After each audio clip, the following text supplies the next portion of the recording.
Hello and welcome. Tonight, I will share with you one of Ireland's most cherished legends, a story that drifts across the misty lakes and quiet hills of Ireland, a tale that moves as slowly and gently as a breeze through tall grass. As you settle into your bed, let your shoulders soften and your jaw loosen. Imagine the quiet of a shoreline at dusk, where the water is still and the light is kind. With every breath, you are surrounded by calm. And now, let us begin the tale of the Children of Lir. Feel the bed beneath you, steady and warm, like smooth stone warmed by the last gold of the sun. Hear the faint hush of water on a lake, a rhythm that asks nothing and offers rest. In this peaceful place, we begin. With every breath, you are surrounded by peace. And now, let us begin the tale of the Children of Lir. Long ago, in ancient Ireland, there lived a noble man named Lir, a lord of the sea, powerful and proud. He had 4 beloved children: Fionnuala, the eldest and most gentle, Éire, brave and spirited, and the young twins, Fiachra and Con, bright and full of laughter. Their home was filled with music and the warmth of a great hearth. Mornings were soft and dewy, evenings were candlelit and calm. They loved the lake shores, where reeds whispered and trout flickered like quick silver arrows beneath the surface. Fionnuala would tell stories in a voice like velvet, Éire would skip flat stones into far-off rings, and the twins, Fiachra and Con, would race the shoreline, their laughter rising like larks in spring. The world felt safe, and time moved slowly, like a leaf floating on a quiet current. Sometimes, when the sun slipped behind a veil of cloud, the children would sit in a circle and listen to the gentle lap of water against the bank. They would breathe in the scent of wet earth and moss, and breathe out the last flutter of the day. In and out, in and out. The lake kept their secrets, and the wind kept them company. But life is woven of many threads, and not all of them are bright. Lir's second wife, Éire, watched the love he held for his children and felt a chill of envy take root, the way a shadow slips across a field. It was not thunderous or loud. It was a quiet decision made on a quiet morning, when the air was still and the heart forgot its gentleness. One day, by a shimmering lake where dragonflies stitched silver lines in the air, Éire called the children close. With words as soft as a sigh and as sharp as a thorn, she cast a spell. The world seemed to hush. Feathers blossomed where small hands had been, and 4 white swans stood where Fionnuala, Éire, Fiachra, and Con had laughed a moment before. Their voices rose in a single, tender note, sorrowful, yes, but pure as moonlight on water. Though their bodies had changed, their hearts remained unbroken. Fionnuala folded her new white wings around her brothers, promising to guide and protect them. "We will stay together," she whispered, "through calm and storm, dawn and dusk." And the lake, as if listening, gave a quiet answer in ripples that shone like silver threads. Éire spoke the shape of their journey: 900 years upon the waters, 300 on Lake Éire, 300 on the Sea of Moyle, and 300 upon the wide Atlantic. Then the spell would ebb, as tides always do. The children bowed their heads, and in their hearts a gentle courage rose. On Lake Éire, mornings arrived on tiptoe. Mist lifted in soft veils, and the world was pale and kind. The swans glided along the mirror-still water, their feathers bright as frost in first light. They sang songs that remembered the warmth of hearth and home, and travellers would pause on the shore, listening with hands stilled and breath slowed, as if the music itself had laid a blanket over the day. Springtime brought catkins to the willows, and a green so tender it felt like a promise. Fionnuala would lead her brothers through reed-lined paths where the water was dappled and quiet. "Breathe with the lake," she would say, and they would breathe as one, long, easy inhales, slow, unhurried exhales, until their hearts felt light as drifted down. In summer, the lake wore sunlight like a crown. Warm breezes brushed the water, making 1,000 small diamonds dance and vanish. I would test his wings against the lazy air, and Fiachra and Con would drift close, shoulder to shoulder, as if the day itself were a cradle. They learned the patience of ripples and the language of wind. Autumn painted the trees in copper and honey. Leaves turned and tumbled and rested, first as a flicker in the high branches, then as a swirl on the water, then as a quiet mosaic along the shore. The swans would float beneath a canopy of rustling colour and sing low lullabies to the settling year. In winter, the lake laid down its pulse and dreamt. The water grew dark and thoughtful. The reeds held their breath. Frost traced pale sketches along the shore. On the coldest nights, the 4 swans huddled close and let silence be their cloak. Even in stillness, there was comfort, as if the lake itself were whispering, "Rest now, rest." Seasons turned and turned again. The swans learned that time could be kind if you moved with it, the way a boat glides easily when it takes the line of the current. They sang at dawn and they sang at dusk, and their music made a soft home upon the water.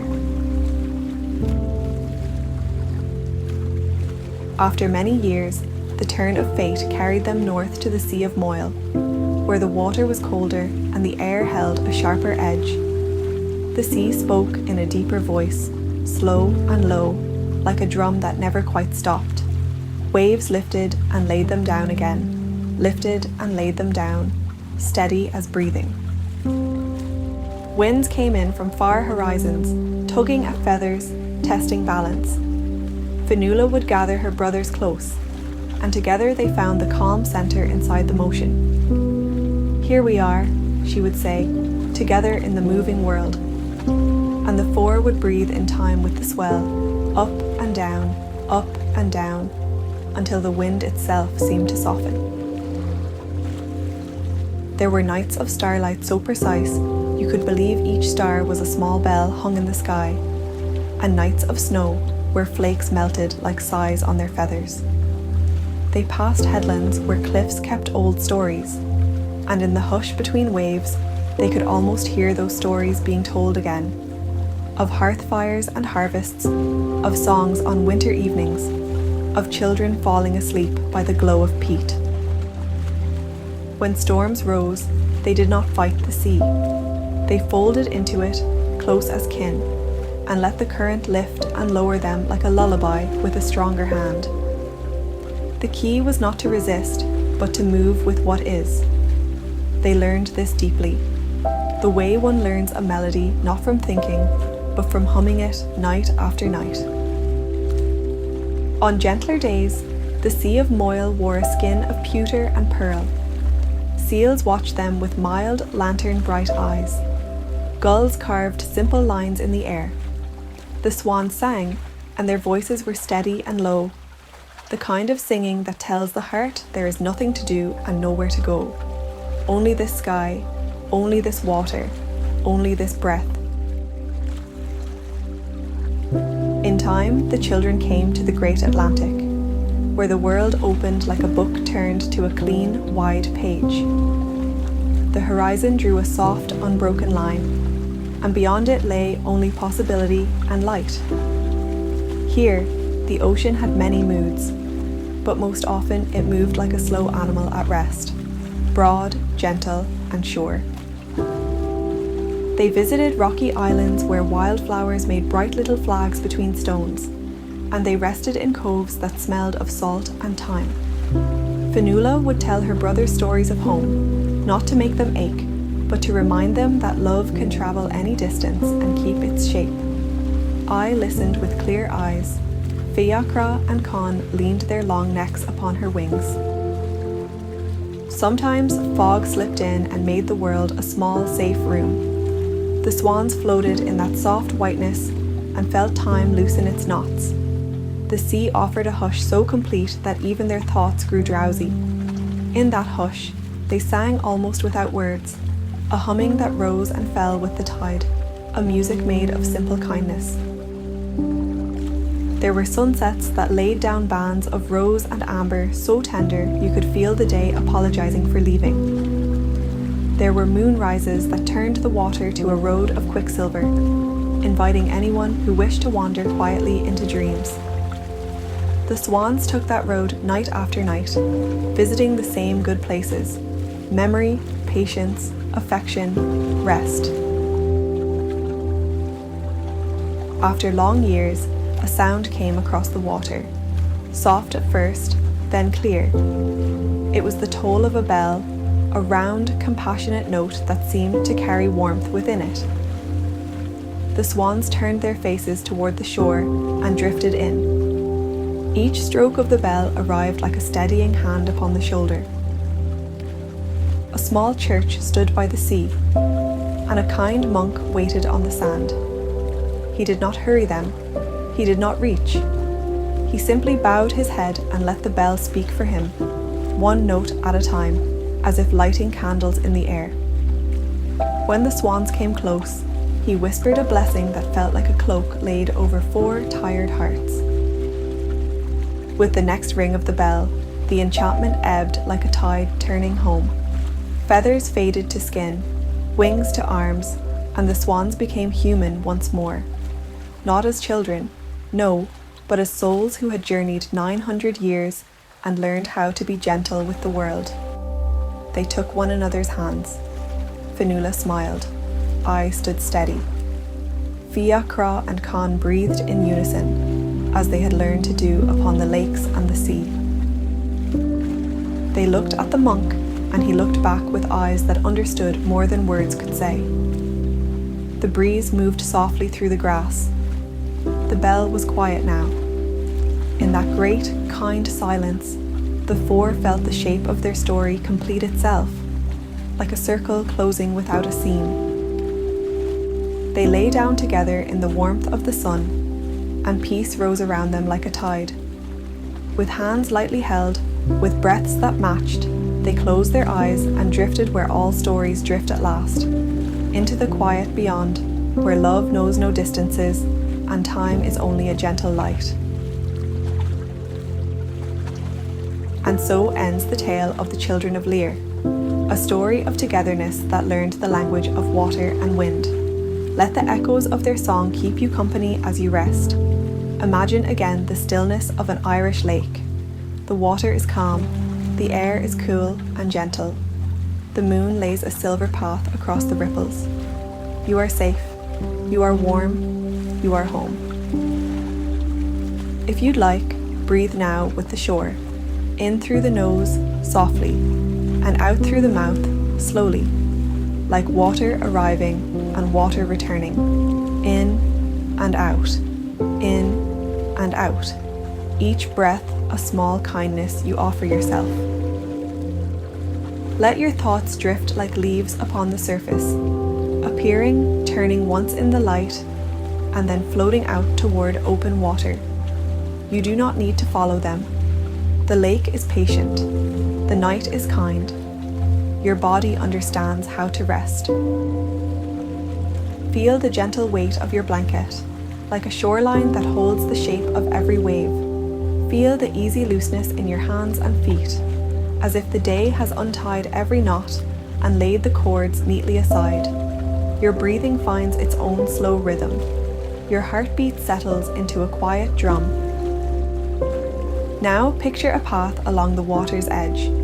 It is smooth and simple. Each step is soft. With every step, a little more of the day falls away. Any worry, any hurry, any noise. Step by step, you arrive where you already are, here, safe, and ready to sleep. If a thought returns, let it be like a heron at dusk, arriving without sound, standing a moment in grace. then lifting again on wide, slow wings. There is nothing to solve. Night knows how to carry you. As the lake holds the moon, let your bed hold you. As the wind brushes the reeds, let quiet brush your mind. As the bell once tolled across the sea, let peace ring, round and gentle, through your whole being. Your breath is calm now. Your eyelids are heavy. The room is dim and soft. Sleep is near, waiting like a friend at the door, content to sit with you until you are ready.